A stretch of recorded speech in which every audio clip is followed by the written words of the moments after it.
Kind Starfish and the Grumpy Alligator. Once upon a time, deep in the sparkling blue sea, lived a happy starfish named Stella. Stella loved to dance and twirl with the gentle currents. Her best friend was Toby, a wise old tortoise who moved slowly but always had a kind smile. One sunny morning, Stella and Toby were playing hide and seek among the colorful coral.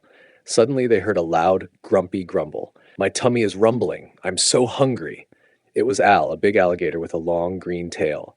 Al was always hungry, and sometimes he would try to scare the smaller fish. Stella, even though she was a little scared, remembered Toby's advice: always be kind, even to those who seem grumpy. So she bravely swam closer to Al. "Hello, Al," she chirped.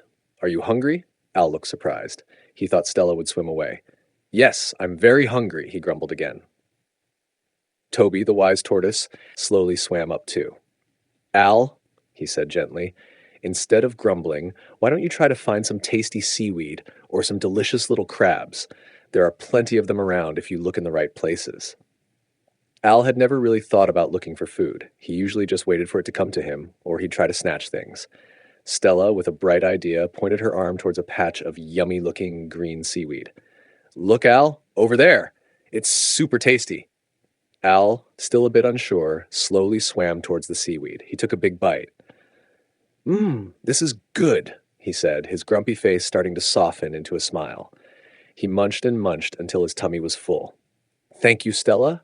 Thank you, Toby," Al said, his voice not grumpy anymore. "You showed me where to find good food, and you were so kind." From that day on, Al wasn't grumpy anymore.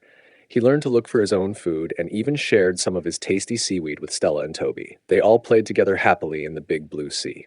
The moral of the story: even if someone seems grumpy, being kind and helpful can make a big difference and turn a grumpy face into a happy one.